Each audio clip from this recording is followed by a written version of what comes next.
This podcast provides a platform for our guests to express their own personal views and opinions. Some or all of these views and opinions may not be shared by Ben and/or Yoel. Welcome to the Too Dad to Quit podcast, the podcast where we highlight stories of dads on the other side of divorce to inspire and give strength to dads going through it. I'm Ben. And I'm Yoel. Welcome to the Too Dad to Quit podcast. You can find us on toodadtoquit.com, Too Dad to Quit on Facebook, Instagram, Twitter, YouTube. Don't forget to rate the podcast, share the podcast, comment on the podcast. It is extremely important so that we can get the word out and reach as many listeners and viewers as possible. This week, we sit down with Ryan Lexer. Ryan is a ex-pro basketball player turned VP of sales for a publicly traded ad tech company. We had a very interesting conversation going into his background as a kid who learned very early on that he had ADD and ADHD and how nobody knew how to deal with him. And they basically just threw him any ball for any sport possible, which eventually turned into a pro career. So go figure. This conversation was very insightful. I found it very engaging. And I know Ryan wouldn't think so, but it was jam-packed with information and usefulness. And this is, our tallest guest we've ever had. Ben keeps getting into the height. I love it. Yeah, Ryan was great. Very understated. I mean, this is a guy who played professional ball. He's very chilled about it. He's not looking to toot his own horn, and has some great stories about different professional ball players that he's encountered and his experiences moving to Israel, what life has been like in Israel, his relationship with his children. He had some great takeaways for his Too Dad to Quit moments, and some advice for those that may be going through or have gone through the divorce process. I just really found myself really, again, I've said this about a bunch of our guests, just a very likable, down to earth, salt of the earth type of guy, very humble. He said himself, he's very driven. You can see he's accomplished a lot in his career, both in basketball and post basketball. Very impressive guy, and also with the organization that he's doing to promote peace in the world, which is really a wonderful thing. So, all in all, a great guest, and I'm super grateful to him for joining. Today we are sitting with Ryan Lexer. Ryan is from Philadelphia in Florida and divorced for 5 years. He is the father to a son 17 and a daughter 15. Although Ryan excluded it from his bio, he is 6'9" and played professional basketball for 10 years in Israel before transitioning into the tech world. Ryan is currently VP of sales for a Canadian publicly traded ad tech company called Kiddos. We'll get into that later. Ryan also enjoys listening to podcasts, audiobooks, and news, and is a productivity, budget tech, and personal finance nerd. So welcome, Ryan. We're really happy you're here. And I did want to wish you a belated happy birthday. Oh, thank you. Thank you for the. When's your birthday? Rather, I thought I had it behind me, but I appreciate it nonetheless. But yeah, you can blame Wikipedia on that one, which I think you may be our first guest with a Wikipedia, so that's really exciting. Oh, I can promise you, I have nothing to do with that page. So people have accused me of writing it. I have not written it. I didn't even know. That's so awesome. Cool. All right, it's street cred with the kids. You're probably also the first one that's had a Wikipedia page and didn't know they had a Wikipedia page till now. So I'll probably check it out after this. Yeah, well, we'll be all happy of a sudden, to share the link. We're going to see it explode from a couple of columns to 30 columns. Ryan is the most excellent salesperson. No, probably the opposite. And you'll probably get this by the time this is over, but I'll probably delete most, if not all of it. Because I don't know. Good one, Ben. Ben, you screwed it up for the rest of us. Sorry. No, I'm sure it's there's so many people clamoring to read that. No doubt. So I like to go back to the beginning. Sure. So yeah, I see you wrote Philly, and Florida. Yeah. So which one is it? Well, I'm split with my brothers. I have an older brother in Philly still, and a younger brother who moved with my mom. And my dad passed, but my parents moved 25 years ago to Florida. Almost as soon as I left home, it kind of felt like it was like a like a moment like celebration. Like now it's time. He's gone, so now we can live our lives and enjoy it.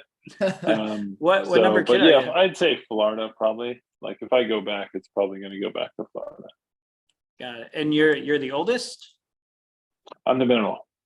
Okay. Yeah, I have an older and a younger. Yeah, Got it. And two as brothers. and as far as the sports, did you start early? Were you like a 6-footer at the age of 8 or? I probably was. I mean, I don't remember, but I'm sure people that I'm sure grew up with me probably remember that. But I was always the tallest kid in my class that I know, and I was like diagnosed with ADHD before anyone knew what ADHD was, like in 1970 or 80, and Wow. so yeah, I used to go on to, I remember we used to have to always go to Jersey to all these like crazy hospitals, and I had to do all these like probably things that would probably be banned these days. But they didn't know what it was, and they thought it was like, believe it or not, a lot of my, you know, they thought it was like a form of retardation. So Mhm. they told my parents I was retarded when I was like 4 or 5. Wow. Yeah, which, you know, that's not, that might still have some you know credit to that, but I think it was just more ADHD. And yeah, so I think the moment sports came into my life, it was like just a natural fit and fix for a lot of the issues I was having. I couldn't. So to paint the picture, I used to be strapped into my seat at school, which I'm sure is Uh-huh. probably illegal these days, and you They know, actually but I just wouldn't. a teacher just lost her job because she duct taped some kid's mouth shut. Oh, really? Yeah. Yeah, So like this week. there was a lot more of that stuff going on back then. I remember. Um, and yeah, sports was just like the one thing the teachers were like, get him out of here, get him a ball. And so it came very natural to me. Yeah. Wow. And was it always basketball or like any sport? No, basketball was one of the last sports I played. So when I was really young, I just wanted to try to master every sport I could play. So I was almost like a gym class nerd. And we had a really cool gym teacher. He would let me and my mates come in early at like probably 5 or 6 in the morning, and we would do like gymnastics or we would do Wow. hockey or all kinds of stuff and just try to master all of the fundamentals. But soccer was the first sport I really remember playing, Wow. basically because I could kick the ball really far for my age. But kids started to learn how to, I would toe the ball, which is kicking with like your big toe. Hmm. And as soon as kids learned how to like chip the ball and really kick it like they do, to a more professional level, and they Yeah. were just getting fast, and I was getting slow, and so I left that behind, and then basketball came, and I was terrible at it to be honest with you. I was really bad, and just worked on it. So Wow. I'm jumping ahead a little bit. I did see on your go Wikipedia for it. that you had you were number 10 in free throw percentage. I really should look at this Wikipedia page. I don't know what that's in reference to, but okay, yeah, 10 in free throw percentage, sure, In the Eastern Conference, it says. maybe. I Is was halfway for a guy my size. I mean, it's, you know, on those teams in college, I was like the big guy, but really, if I were in the NBA, I'd be like LeBron's height, right? So I'd be like a guard. So right. I'm sure he shoots better than I do, or like, you know, well, he's a much better shooter and player. But I mean, like, I guess the point I'm making is 6'8" guys should shoot on par with what I was shooting. So it's not that big of an Mhm. accomplishment, probably. Right. So for me, it was more like, for somebody who had ADHD and couldn't focus, but you were somehow regimented enough and focused enough to get the free throws down. That to me Yeah. is, that's something Oh, that impressive. was actually yeah, thank you. And that was actually a struggle that kind of derailed my professional career. So there was like a controversy when I was playing with Jerusalem, that I needed to take Ritalin, which I do these days because in the business world it helps me focus immensely. But back then I wasn't playing on Ritalin, so I imagine I would have been a much better player. But they actually used it as a way to like renegotiate out of my second year contract, which was a big contract, and they put it in the press, and it still follows me to this day. I get questions about it, but I was never playing on Ritalin or any kind of, performance concentration drug. So it really was a matter of like willpower, and it was very difficult Wow. because you I can don't imagine know. all the stimulus that goes on in a basketball game. There's tons. Yeah, and I don't know if you want to get into it a little bit. This story, Sure. they didn't want you to take it, or they did want you to take it, or they used it as a substance to Well, get out no, of the you're deal. not allowed to take it, and so they were claiming that I was on it, Mhm. and that I didn't tell them pre-contract that I was on it. So they used it as a tool to try to, they wanted to throw me off the team, but my agent renegotiated that I'd come back, finish the season, but it would break the second contract. It was really just a play. They wanted to get a player. I don't know if you know Israeli basketball, but there was a player that was very sought after at the time called Radazov Churchich, who ended Okay. up playing on Maccabi Tel Aviv, and they wanted to bring him back to Jerusalem. He was a very expensive player, and so they were looking for any way to make budget. So they were screwing with my contract, other guys' contracts, and for them, it was an easy way out. So I can't really blame them for that. I mean, they're doing what they have to do. Got it. So It's the what business of age? basketball and sport, though. It Yeah, for can get sure. quite ugly, and you guys probably don't see that when you watch the games, right? Right. Nowadays, some things are more transparent than they ever have been. But, Yeah, true. Very true. Yeah, it's true. and so, what age did you switch from like soccer to basketball? Oh, I don't know, 14, 15. As soon as I started getting tall and slow, and like all these little guys were going past me like flies, and I was like, yeah, I'm in the wrong sport. It got pretty obvious pretty quick. I wasn't making teams that were easy for me to make, and it's just like, yeah, okay, I don't fit in here anymore. But 14 to 15, that's pretty late for somebody who managed to get to the professional level. That's pretty late to start, isn't it?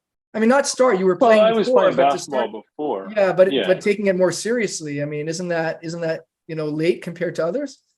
Yeah, probably. Probably. I mean, like I said, my first 3 years, I was not good at all. Then I had a great mentor by the name of Jim Kenny, who was our 8th grade coach. He was like the history teacher. He recently passed away, which was actually quite sad for me. But he pulled me aside one day and he said, listen, stop effing around.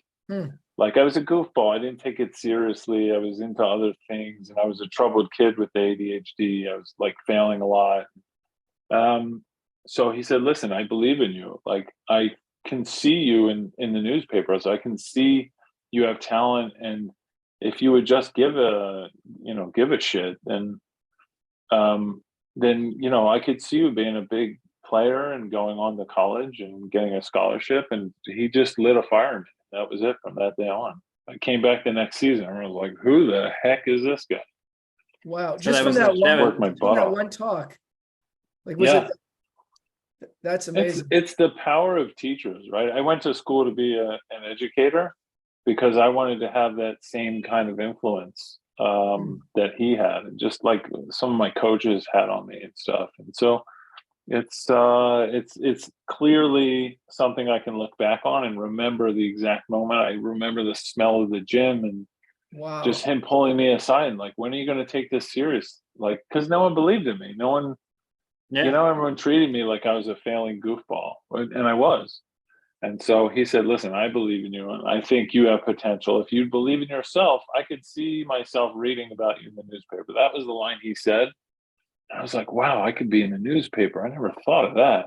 Right? I Wikipedia. was just starving for attention. And that was it, man. I just worked my butt off after that. Was he the first person to ever express to you that they believe in you? Yeah. Wow. Yeah. He was the one that I told you, I mean, listen, my parents were supportive, and my dad would get on my case a lot, but he was my biggest fan. But that was the first time anyone was like, I believe in you. I think you can do this. If you would just, believe in yourself and put in the work. And so that kind of stuck with me in all aspects of life. I think it started from there. It really put me on the path. That's amazing. All right, where's the tissues, Ray? Start tuning up. No, I think most people that have that switch in life know that moment. Yeah. You know, I was so, blessed. yeah.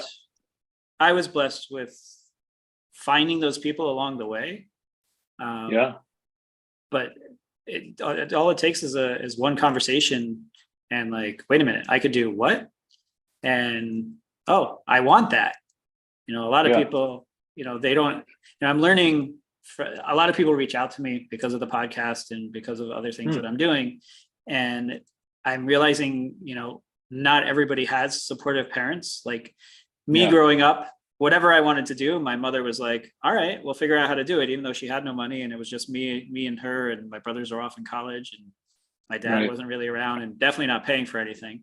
And she was like, whatever you want to do. So like, I wanted to be an actor. So I spent my summers in acting camp. Amazing. My brothers raced bikes. So I raced BMX because they did it, and she drove around all over for that. Nice. You name it. The only thing that my brothers and I all held against her was she wouldn't let us play football because Jewish boys don't play football. Yeah. I got a bit of that too growing up. Yeah. But and also my parents driving around was the same. Like, you know, we lived in outside about 45, 50 minutes northeast of Philadelphia. And they would drive me almost every night, school night, like every weeknight to Abington, which was like 30, 40 minutes away, or to like this one or that one, or New Jersey or wherever. I mean, parents do amazing things. So, and I didn't appreciate it in the time, but yeah, totally. Yeah, I also got started in soccer. Like I was on every sport basically, because I didn't have like a solid home life, but like I collected friends wherever I went. So nice. and sports was also part of that, because that was stability and gave you goals, and you were able to fail and keep going, and teamwork and you know, all of that. But I also started with soccer. That was my passion. I was travel soccer and all of that, and my favorite position was goalie. And on the city team, they used to call me Mud because I wasn't afraid to dive and get the ball wherever it was. Oh, nice. So that was kind of how I'm an all-in kind of guy. And then I got onto the travel team, and of course the coach's son is the goalie. So I couldn't be the goalie. So that's when you have to kind of mix things up, because you still want to be on the team. So I don't know how far you got into soccer, but like that part of my youth, you know, I wouldn't be anywhere without soccer and teammates and sports. And I think it's missing nowadays with kids. I don't think they have, you know, that camaraderie, that teamwork. Like they have certain kids will go to that, but too many kids are inside their screens or online gaming, or, you know, even, you know, my son is online gaming all day, but he is doing it with friends on speakerphone. So at least it is amazing how they do that. Yeah. That camaraderie. My son's the same way. Like he played basketball for 5 years, and just one day was just like, Dad, it's not for me. Or I was like, are you sure you want to do this? You don't look like you're having fun, right? And you would think, you know, I'm a basketball player. He's almost my height, and he was like 15. He's got big hands and big feet, but it wasn't for him. He wasn't fitting in. His teammates weren't gelling with him, and he's just like, no, Dad, I want to work on school. And you know, that's what, like, to your point, you know, I can be a Mr. Kenny for my kids every day, like we all can. And I think that's what's really, you know, to get to the dad part of you know, what we're all about is, I have people ask me, because I have great relationships with my kids, and I have a good relationship with my ex-wife, and the reason with my kids is I just recognize whatever they want to be, not what I want them to be, and I just push them towards that. I just tell them all the time I'm proud of them, and I respect them for the decisions they want to make. And so it's exactly to your point of what you were saying, right? Kids they're on their phones, but listen, we got to try to not look at it from the lens that we grew up, where we were outside all day. we got to try to understand what they're coming from. And, if they're doing more creative stuff and they're working together, I mean, those are skills they're going to use, especially now we're all like virtual, right? So Yep. they're growing up in a way that works for them. And I, I try to get them outside as much as possible, but man, it's just the toughest thing, isn't it? Hmm. What can you do? Completely. But So to your point about soccer, I kind of look back and was like, now that I'm looking back about you saying it, I'm thinking maybe I should have been a goalie, because it's probably the only thing I would have been useful at with my height. There's some pretty tall goalies, if I'm not mistaken, right? I honestly don't know. I don't follow soccer. That's the funny part. I just like I don't playing. either. I don't follow it at Yeah. all. I don't watch soccer at all. I would, Yeah. watching sports is more like hockey, football, baseball. I never really got into basketball per se. It's my favorite sport to watch, but it's my Mhm. least favorite sport to play. Yeah, it's challenging. It's not the challenge. It's more of kind of like coming from those other team sports. To me, basketball is one where one person can carry the team more than any other one, and that to me, I don't like. I like the team part of it, and when you see one or two players carrying the whole team, half the points, like to me, it's not fun to play, especially if you're not the 6'9" guy on the court, and I'm certainly not that. Yeah, it's interesting to hear that point of view, because I guess I was the 6'9" guy that would get the ball a lot. So I definitely understand that point of view for sure. I'm curious. Cool. So where did you grow up in Canada? Jersey. Or States? Oh, Jersey. What part? Yeah. Right in the middle. Oh, okay. Yeah. The good part. Yeah. Yeah. The real Jersey. Yeah. Yeah, exactly. We put the Garden in Garden State. Gotcha. I actually grew up in Canada. I noticed that from Ben's bio. You're working for a Canadian company, Ryan? Yeah. Yeah, it's fantastic. I don't think I would ever work for anyone else. Vancouver. Oh, nice. Cool. Yeah. The good part of Canada. So I've worked for I've worked for Americans and Israelis, and Canada is the way to go, man. No doubt. What do you do with the time change? The time difference there? It's a bit challenging. It can be frustrating when you have like some hot kind of discussion topic you want to get off that could be worth a lot of money, and you're like, oh, I need an answer. Oh, I gotta wait about 8 hours. But you get used to it if that's the worst part of it. There's nothing better than just like, let's say you make even a big mistake, and like your colleagues or even superiors would be like, you get chastised with a thank you at the end of it, and sorry, thank you. And like, I feel guilty for them. I'm like, I messed up, guys. Like, you don't need to apologize to me. But it's lovely. I love Canadians. Big fan. That's great. And maybe they'll be watching this. So good. Yeah, I'll get my friends to watch. But just to get back to basketball, I was curious because you mentioned the ADHD, the Ritalin, and it's obviously a hot, a very very relevant subject, especially as dads with children, and we all know children that are on the Ritalin. When you were playing, so you did not start Ritalin till later on, right? Like, because I was just curious, as you were growing into basketball and getting better and better, you were saying before that was sort of a way to help you with what you were struggling with, right?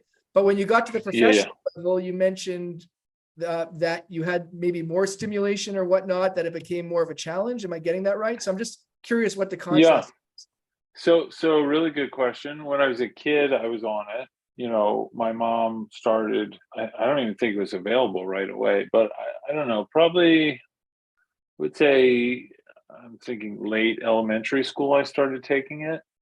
And in 6th grade, I think I went to a special school that had, these new teachers called, special education, that had experience dealing with troubled kids and ADHD. And actually back then it was just ADD. And there was no H yet. H hadn't been invented. And H was still down the road. But I started taking it, and I guess my mom put me on and off. I don't really remember, right? So I don't remember when I was on, when I was off. And I think until college, I started to experiment with different forms. So it wasn't Ritalin, but other forms like Wellbutrin was one, and other stuff. And they all kind of had some sort of side effect. Most of them hurt my stomach. Like it made me feel like I swallowed glue or something, like this really heavy Wow. feeling. And just, I never found one that really stuck and didn't have like this, some sort of nasty side effect. So I just stopped using them. And that was the majority of my pro career, I'm pretty sure. And I don't even think I started taking it till about 5 years ago. I found a type called phenidine, which I don't think as strong and doesn't last as long, but it just doesn't have that nasty side effect. So once I found that, it was pretty much a game changer for me. And for those non-medical people here and our viewers and listeners, can you kind of explain what the goal is of such a medicine and what is? I mean, I don't know, right? Because I don't know what everyone else's experience is like, but I imagine it makes my brain more like everyone else's brain. Like the way you wake up. If I don't take it, I'll lose half the day and just in the middle of the day be like, wait, what am I doing? Like I'll just drift like a leaf in the wind. And then I'll realize, oh, I didn't take my pill today. I'm sure of it. And sure enough, I don't.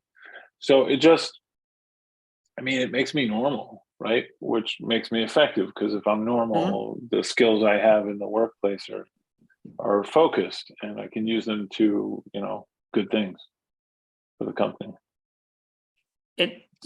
So if you started after basketball, do you think basketball was something that like focused you that you didn't need it? Maybe. And once you lost that, I would have you been lost much better at it, but could have been. No, I mean, I look back and I think if I was allowed to take it, or if I did, take it and found one that didn't make me want to vomit all the time, then, then I could have probably had an even better career. But I mean, I was pretty satisfied with the career I had. So, but yeah, I mean, if you can go into a basketball game and concentrate 110% instead of 80%, 75%, then, basketball is a fast moving sport. So, to be able to focus would be key. It's almost like acting.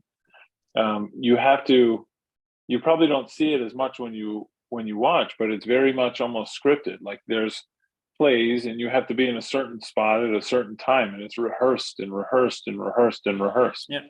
So it's almost like, if you're an actor and you miss your mark and you're late, to come in with your line, then we tend to just watch what happens with the ball, but there's so much going on without it. So there's like playbooks with 10, 20 different plays, each with variations, and you have to memorize all that stuff. So it's very much like I almost assimilate it with being an actor. So if you can't concentrate, you're going to have a tough go at it. Right. Wow. So you went to college in Baltimore? Yeah, Towson University. Yeah. And it's you were like there a state school. It should be like you could call it like Maryland State. Yeah. Right. It's not the Terps though, is it? No. They have their own state. They have two state. Well, they have Maryland proper, right. And then they have another UMDCP, smaller satellite. Is that what it's called? Yeah, something like that. Yeah. I went to high school in Baltimore. So. Oh, nice. What part? Like Baltimore proper or Towson area? It's a nice area. Like Baltimore proper. Tamir Goodman made it. That's where he started playing in high school. Oh, okay. When you guys overlapped sort of years. He was after me. He got to Towson right after you. Yeah. But I'm sure he was messing around. Yeah, my coach recruited him. The coach I came in with got fired, and his coach replaced him my senior year. I think senior year. Yeah, and then he came a year or two after. Yeah. So the Jewish Jordan. Yeah. I think he's a neighbor of mine, if I'm not mistaken. He is a neighbor of yours. Yeah. Yes. He's a really nice guy. I mean, the guy is so super positive. I've never seen a more positive guy. We chat on LinkedIn every now and then. A couple of days ago, even I think I sent him some stuff. But I wish him all the best. So he's doing good things. He's doing great stuff. He just came out with Yeah. a new net that basically takes germs off as the ball goes Yeah, through. yeah. Well, he came out with Wow. that like a year or two ago, right? Or Yeah, but I does think he it have a new just one, hits. I think it just hits stores. So he got Okay. into Dick's Sporting Goods, and he's doing like a Yeah. draft he just went to. And I think the pitch there is the microbial, or I don't know Yeah. what he's calling it, but I honestly, just being a player, I think if the real pitch there, especially now that we've kind of moved on from COVID. Corona, COVID. I think really that what basketball players realize is the sweat. Like it's so hard to play when there's heat and sweat, and some guys sweat a lot, so the ball gets so Uh-huh. wet. And if he can come up with something that can like take the Dry the water, ball on the way down. oh my God, that would be such a game changer for a lot of players. Hmm. So I don't know if he pitches that as well, but I certainly would push that angle. Wow. That's cool. And then from college, you did all 4 years, so that's awesome. You did it in 4, not Yeah. 5, right? I did it in 4, not 5. Yeah. Impressive. In fact, yeah. And then, so how did you, I guess you wanted to be a professional? Was that the plan all along? Or it was, maybe not?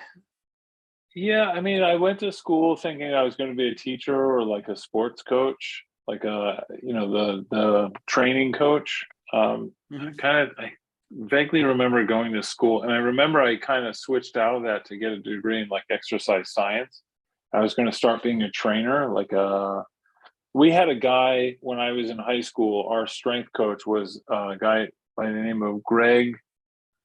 I'm blanking on his last name. It's like a Greek name, like Tsakalides or something.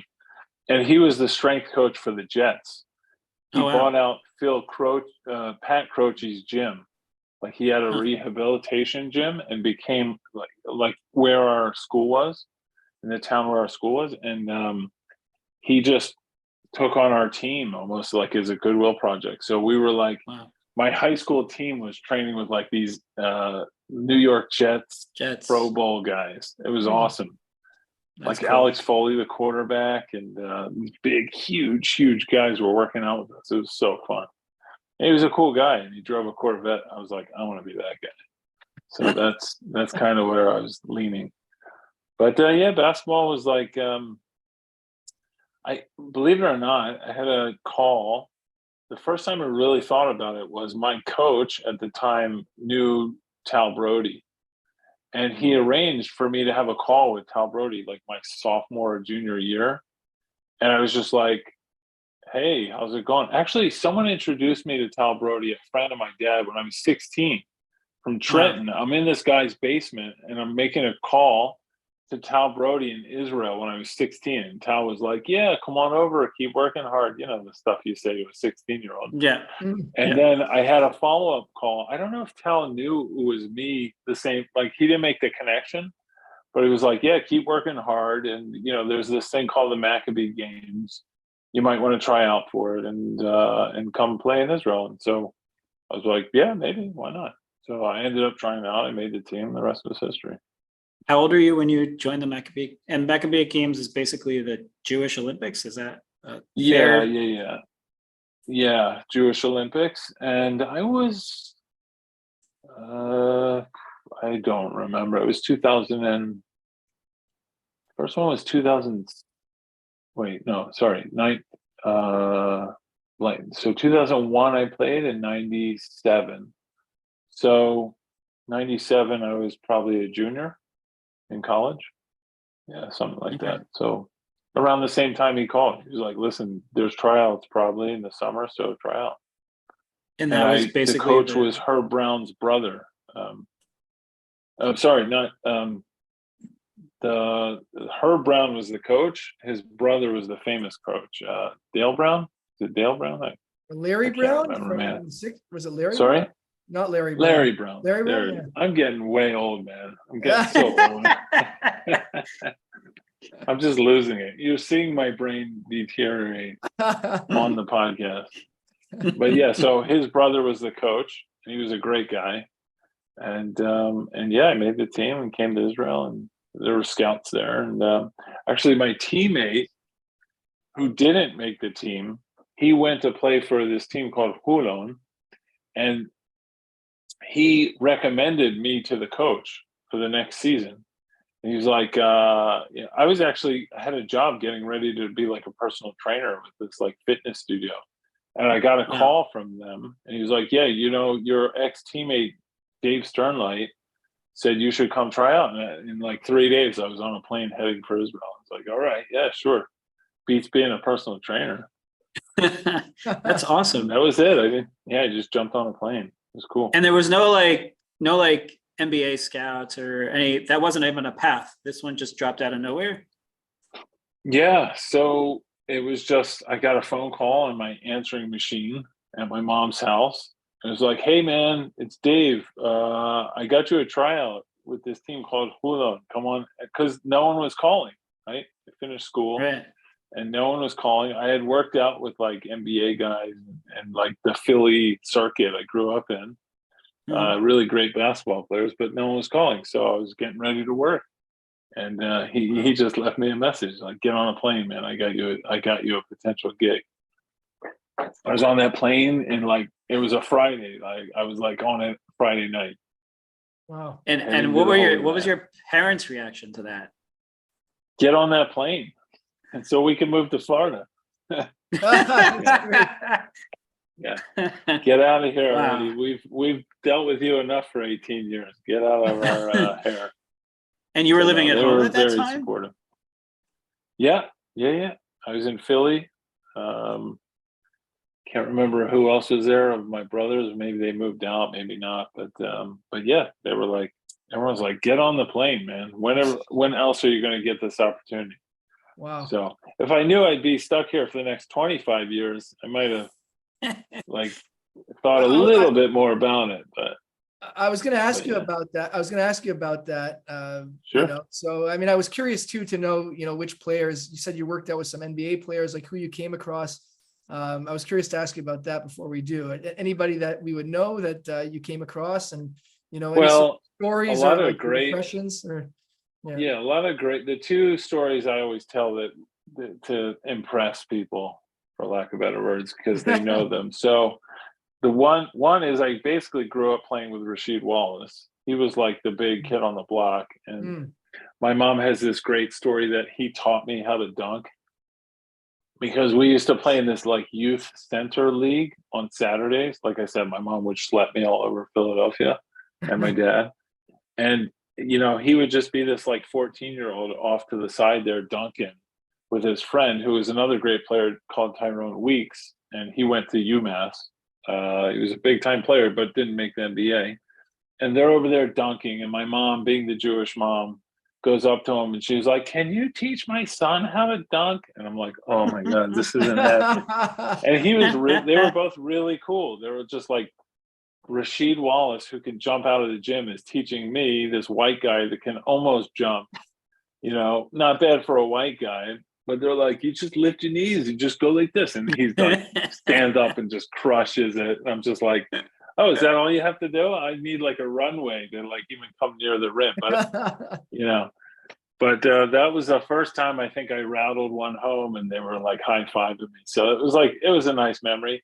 The second funny memory, I mean, I grew up with, when I was working out, it would be like Katino Mobley and Kenny Thomas and all these big time players, but guys that were like veterans in the NBA. But the funniest story, there was two actually. From that training we would do in the summer, I took like a day off. I was working out at St. Joe's with a personal trainer, and I missed one day. And I come the next day, and all the guys are like, "Man, you picked a good day to miss." And I'm like, "Why? What happened?"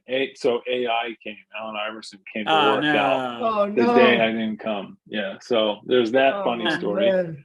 And then the third and the best story was this story. I came home, and I'm playing in Philly's Temple's McGonigal Hall, which is where all the pros come. And I've been hearing all this about this young up and coming player, for effect. I won't say the name, but my friends are emailing me and talking to me. You got to see this guy play. You wouldn't believe this guy. He's doing stuff you can't possibly believe. And they always say that about players. So I'm like, yeah, okay, whatever. So I'm in a summer league game. We're playing and it's halftime. And in summer league, guys are scoring. So there's a lot of guys scoring. And if a guy has 15 points at half, it's not this big deal, right? So all of a sudden I'm on the bench. I'm doing well, but I hear on the loudspeaker, leading all scorers, Kobe Bryant has 15 points. And I'm like, oh snap, I've been hearing all about this Kobe Bryant kid. Who is it? And all my teammates on the team were like, you're such a shithead. Like, you're guarding, you idiot. He's killing you.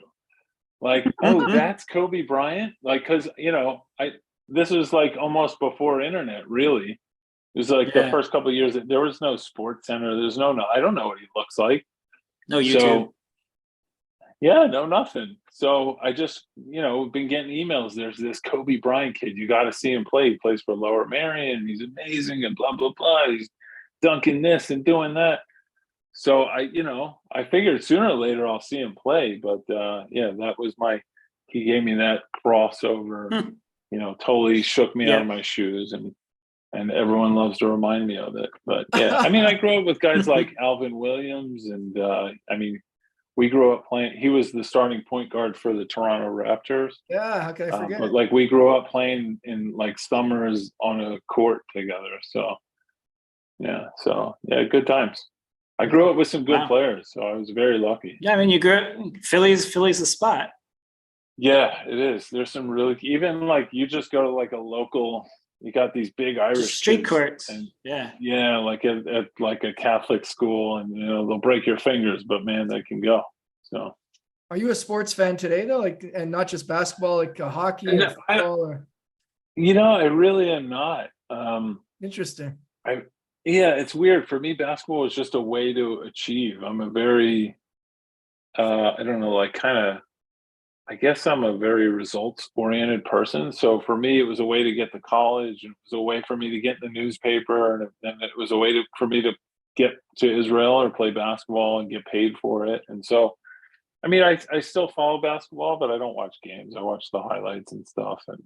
And but I was never the guys always talked about the other sports, soccer and football and baseball. But I was just never I was really a book nerd more than anything. What sort of books? All kinds, biographies mainly, but success stories and I don't know, different types of fiction. I've always liked science fiction and fantasy, but mainly a lot of autobiographies and business biographies I'm really into now. So cool.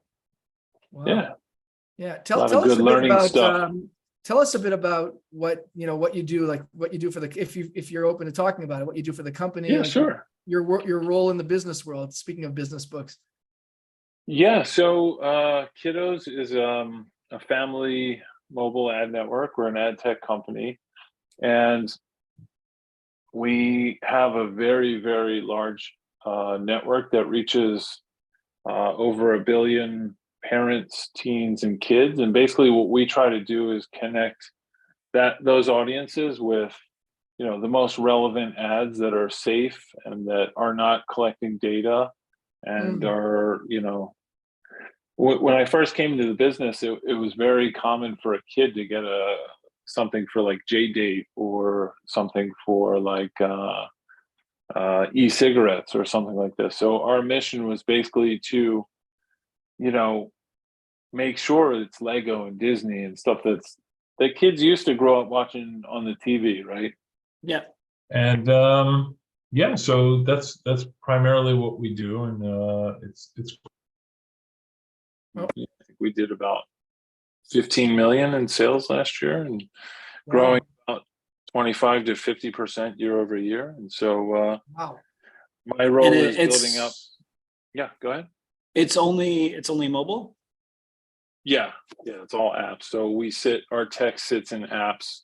A little bit of connected TV if you're familiar with some of those terms, but we we found that to be a really good niche for us, and a place we can be seen as the experts and grow our tech and teams. And it's growing very well. So yeah. You were about to say what your role is, what you do at the Oh company? yeah, so I'm in charge of the sales and business development. So I built the network of the sales. I mean, not just me, but I played a good part of building out the sales teams and the sales partnerships, and taking us from, I think we started my first year, we were doing like maybe 2 million in sales.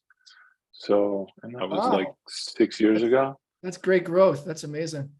Yeah. And so, it's harder. There's a lot more people and a lot more teams to manage now, but I think we have like 30 teams around the world covering 70 or more countries. Wow. Um, Where so is yeah, it but you I'm live? super proud. Whereabouts? Sorry, Where do you live? I live in Ebon Yehuda, and the office is in Tel Aviv. All right, Yeah. cool. And Yeah. you're working I think you were working the North American hours, I guess, or I'm starting to now, because we have the new platform is called Prado, and that's focusing more on parents and uses data. So it's teens and parents, but using data, whereas the kids business is no data at all. Hmm. And so a lot of that we want to roll out in the US. It's a very good market. I think we can do a lot of disruption there for some of the media. A lot of the media spend in the social space, like Facebook and Insta and all those. Mhm. Amazing. And Yeah. I can get super into this because I did come from the Cool. ad tech world. Nice. But are you Android and iOS? And if so, did the Facebook, iOS, all of that stuff impact the business at all? The iOSFA, the ad, all that stuff? It The did. IDs? It did, but only more on our performance side of the business. So on the brand side of the business, so like the Legos and Disneys that do brand advertising, basically, it didn't because we didn't collect any data. And Gotcha. so on the performance stuff, we still don't collect data, but there's other code in there that when they made those changes, it made it more difficult for us, but more so the advertisers. Right. Yeah, And but the end user that's all has been sorted right basically, just for our listeners, now. Yeah. And you and me. And you, and Yoel, Welcome to the non-tech people. Advertising Tech Edition. Yeah, Exactly. Yeah, we're gonna get into the So- family, I think, in a second, right, Ben? We should do that also before we let. Yeah. So Yeah, if you go any so more Apple, deeper in ad tech, people are going to start falling asleep. I know. So I'm been just my going to drop it here. experience. So basically, Apple came out and they limited and kind of put the permissions on the customers and the control on the Apple users on what they get served as advertising. And so instead of a free for all, which it used to be when I worked there, when you can just send any ad anywhere and it didn't matter, Yep. they basically locked it down. So now there's a lot more control put into the user. Well, and I'd say it's, from a more holistic parental point of view, the Biden administration is very much has a focus and a very strong passion point about, not collecting kids' data. And California recently, I think in September, passed a law that will allow the age for data not to be collected from 13 to 18. And so this is going to make a major impact in the industry and in our business. We're already seeing it. But it's great for our business, but I think it's also really good that, someone, people in Capitol Hill really care about this. It's a long time coming because a lot of people didn't for a long time. Yeah, no, it's been a pet peeve of mine for a while. Even now, like locking down the kids, phones. So I have it, except for, I'm blocking the YouTube app per se, but they get a message on WhatsApp to a YouTube video, they can still play it within the app. Listen, for me, it's funny. The last 3 dinner parties I think I've gone to in Israel, and people ask me what I do. I get them. For some reason, most people are like, "Oh, cool, cool," but I've gotten very negative reactions. Like the last person I said it to, they were like, "Ad blocker," like talk to the hand, and like another one was like, "Ads are evil," and no, no, no. I'm like, okay, cool. You can have your opinion, but I mean, when I was a kid, I loved TV commercials, right? I loved. I don't want to grow up. I'm a Toys R Us kid. My mom tells me, Yeah. like, she tells me, like, I'm so not surprised this is your career because you used to go, with the ADD bit, you'd be running all around the house. And when the commercial you come on, you'd actually sit and watch the commercial. I don't really Wow. remember that, but I could totally see me doing that. So listen, I mean, that's part of like the experience. Who doesn't see a cool kids TV commercial? Kids love it, right? Like Hmm. they're in the middle of a game and here's a cool ad for Lego. And so, Yeah, no, the biggest that problem is pumps me they're up. serving bad ads. If you serve the right ad, then you're Exactly. helping. And Yeah, that's, exactly. the ad industry and it, as a whole with personal devices needs to get way better. Yeah, yeah. And so we're You know? we're taking a very active role on not just the data piece, but the relevance. And I hope we can do it also for the parents too. I think we'll be able to. So That's awesome. yeah, thank you. So, okay. So you got on this random flight, you ended up in Israel, you Yes, tried out for this basketball team. correct. How many rounds of tryouts? What's that tryout process like? Well, I think in the first 20 minutes, 30 minutes, I don't know, some of the guys on the team might fact check me and be like, well, it might have took longer than that. But I think pretty early on, they realized, wow, this isn't just your average Jewish, white guy. Like this guy can play. I was Hmm. very athletic for a while. I had a full ride. So I was a Division I Right. player. And I think guys nowadays are way better than I am. I've seen some of the Jewish players now, and I'm like, wow. Like I probably wouldn't have gotten playing time against some of these guys. Hmm. But I think back in those times, like to see someone like that could move with speed and can jump and was pretty much had good fundamentals. I think that was, I don't know, maybe something the team was lacking or just nice to have in addition to, because you could bring me on as if I was an Israeli player. So it didn't have a negative Right. effect on the roster, only positive.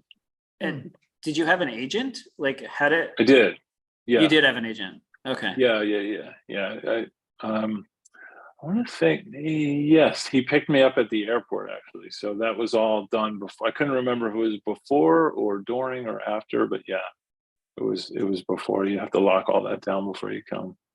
By the way, Got I'm trying to get a time. So Amari Stoudemire was here after you. Then you were before his Oh time. yeah, Oh well, Yeah. well before, right? Yeah, because I'm trying to get yeah.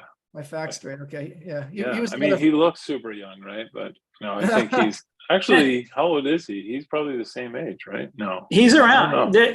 It's in the neighborhood for sure. Yeah, Sure. yeah, Yeah, yeah. I yeah. came here in '98, so Uh, and so did he hit this? I think he's younger than me.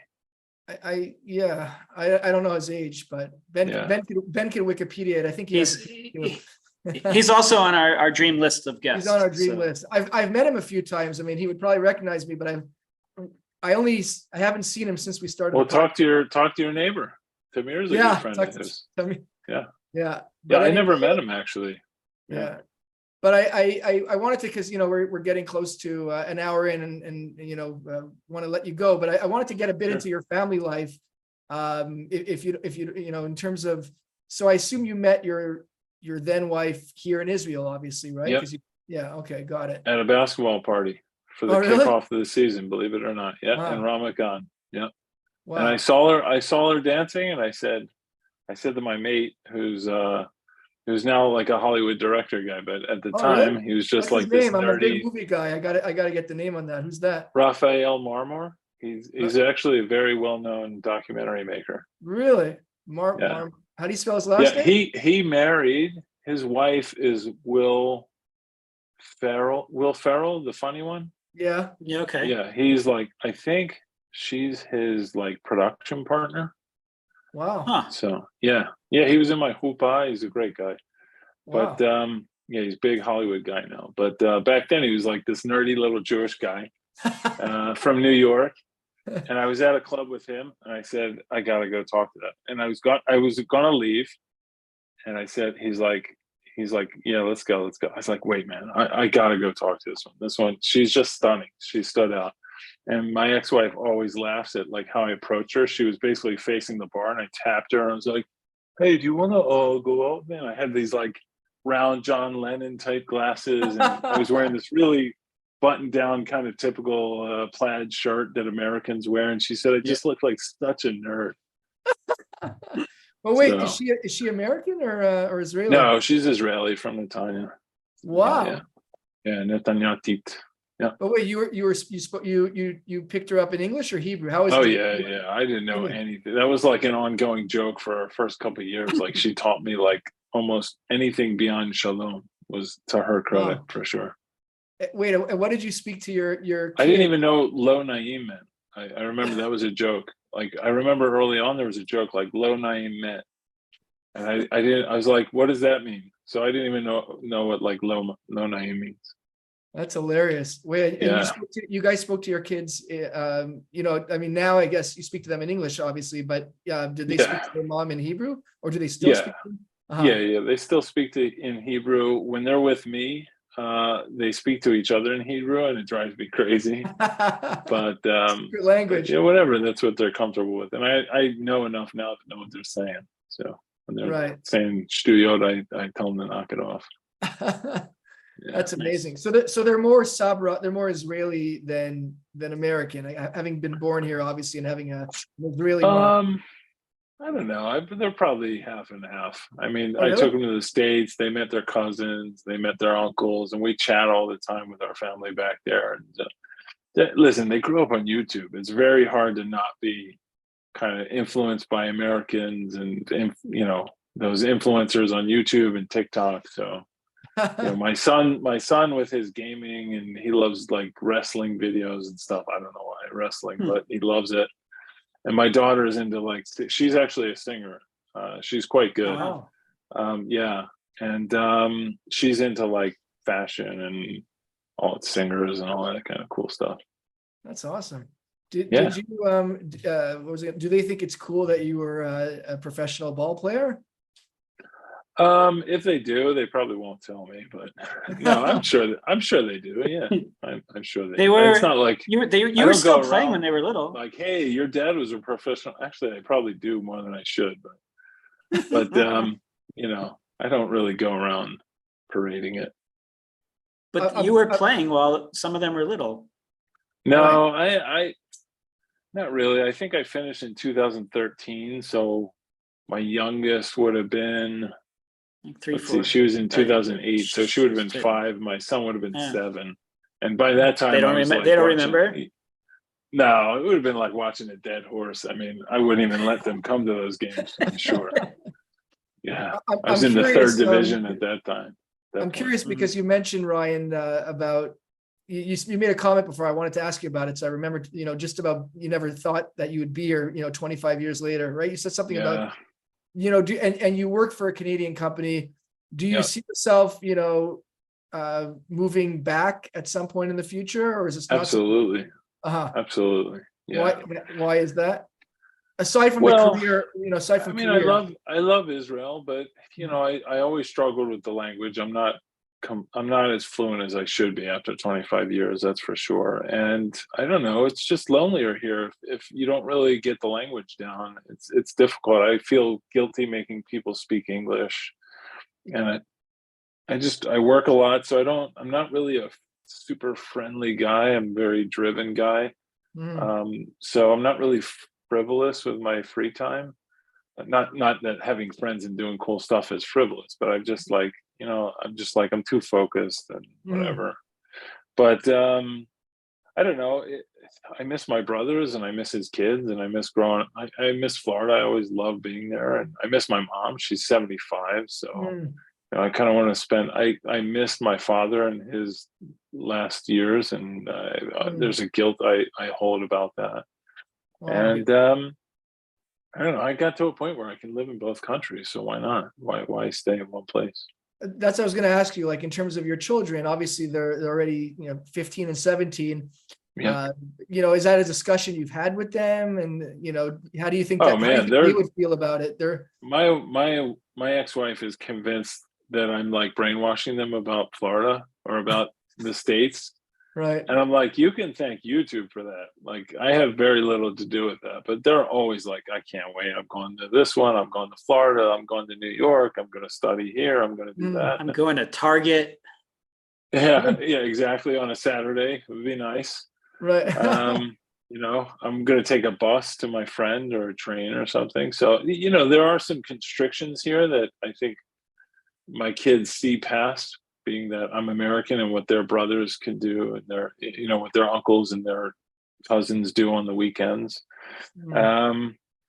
So yeah, but I say, guys, don't, America is great, but it's not like the grass is always greener. Maybe you'll wind up in Spain or maybe in Africa, or who knows. Let life take you where it's supposed to take you. And look at me, like whoever thought I would be living here.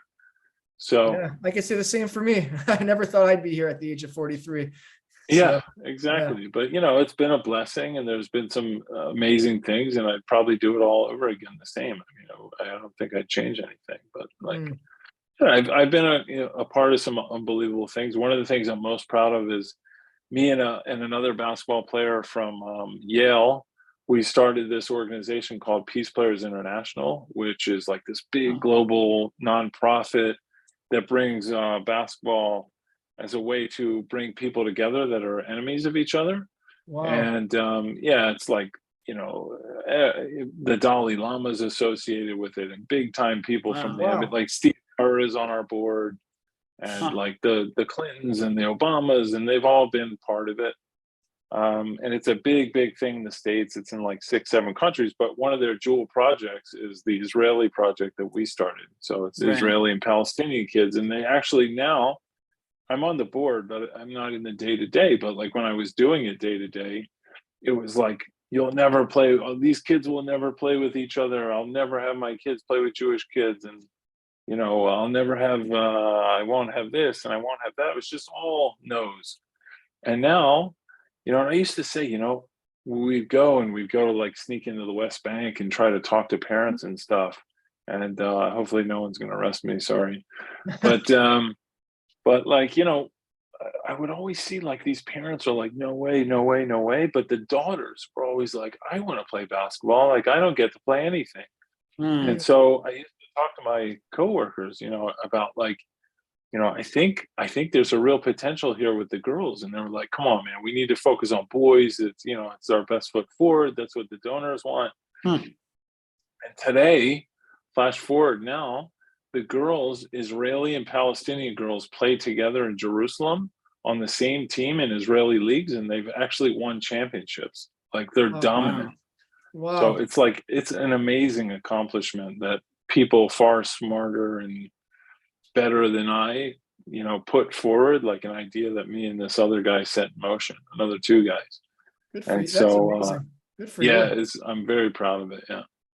Wow. Yeah. And didn't they just have the first Palestinian play on an Israeli team, like within female in like the last 2 weeks? I would not be surprised if she came through our program. I would not be surprised at all. And, they're doing more nowadays. Like we have one of the people that's on our board of directors, we have a monthly, quarterly call. And one of the people on the call on the board is someone from the front office of the Milwaukee Bucks. His name is Samir Jassar, and he was a kid that I recruited to play he was one of our initial kids that we recruited, and he was taken like by Tal Brody and Arm Tellem from the NBA. Sure. And he basically raised him as like one of his kids, and he went to a great school, and now he's in the NBA. And I think we have Chad Ford is on that call, like the NBA analyst, and it's amazing. Wow. I mean, it's a great program. I'm very proud to be a part of it. Yeah, you should be. Fantastic. Wow. Yeah, that's awesome. So getting back to your kids, this is a Too Dad to Quit podcast. So we do ask of our guest to share a Too Dad to Quit moment, a moment when they're proudest as a father and and kind of, you know, it was that moment where they, you know, you just feel it inside you that, you know, I'm doing something right. And I'm not sure if I'm going to do it, but I'm going to do it anyway, because, you know, I am the dad and I'm going to stick around and I'm going to be there to push my kid, even if they don't want it, you know, one of those moments with us.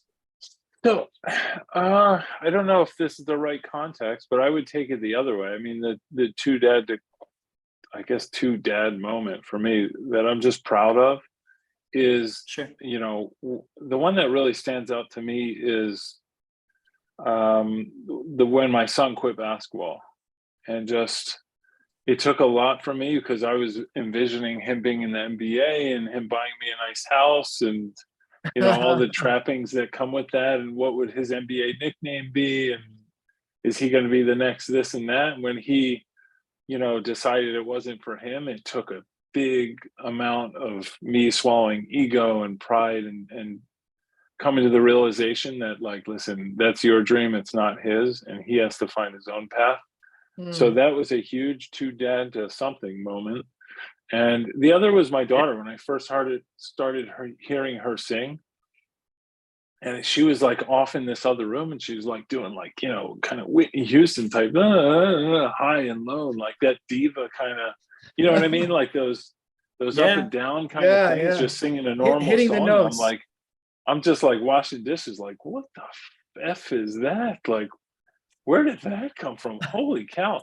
And, you know, it's just like, listen, you got something, you know, you gotta keep doing it. She's, you know, now she says, stop being my manager, just be my dad.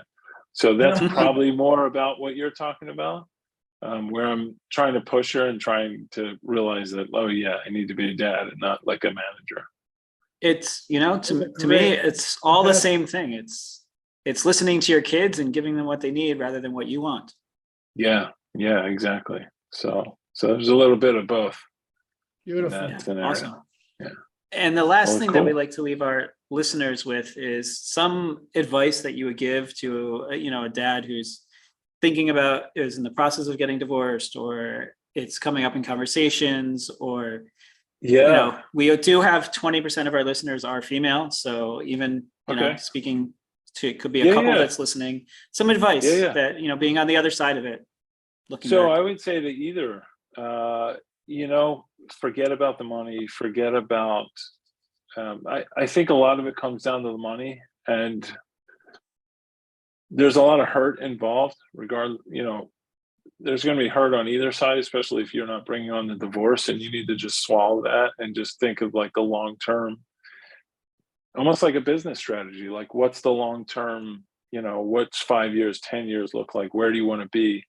And for me, I just, you know, listen, I could have been an asshole, and I could have, you know, done a lot of damaging things and punishing things financially. And I was just like, you know what, it's not worth it. I'm just gonna, you know, whatever. I'm gonna take the high road, and I'm gonna give what I need to give, and even be generous. And so, you know, just think of, what's the best way to say it? Just, you know, don't think of the money, don't think of the power. Just think of like how you can meet in the middle, and, you know, you'll try to have a good relationship. Like, aim for I have a very good relationship with my ex-wife. We just went through a demonstration. I'm not a political guy in any way, but we thought it'd be good for the kids. And we went together. So just, you know, don't let the money get in the way. Let your soon to be ex-spouse kind of get what they want, and you'll get what you want. And that's really the best way forward.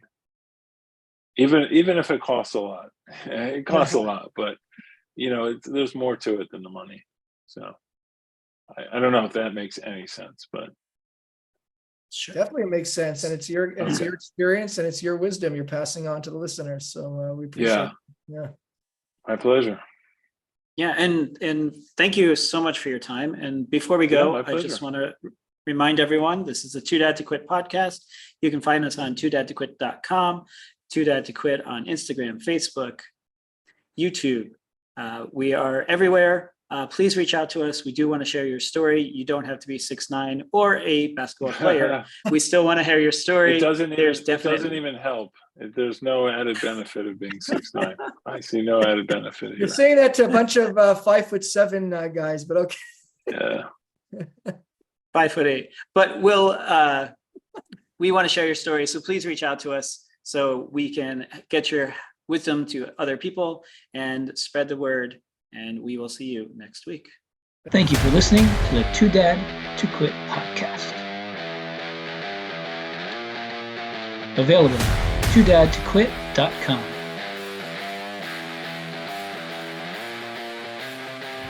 Thanks for listening, and don't forget to subscribe so you don't miss the next episode.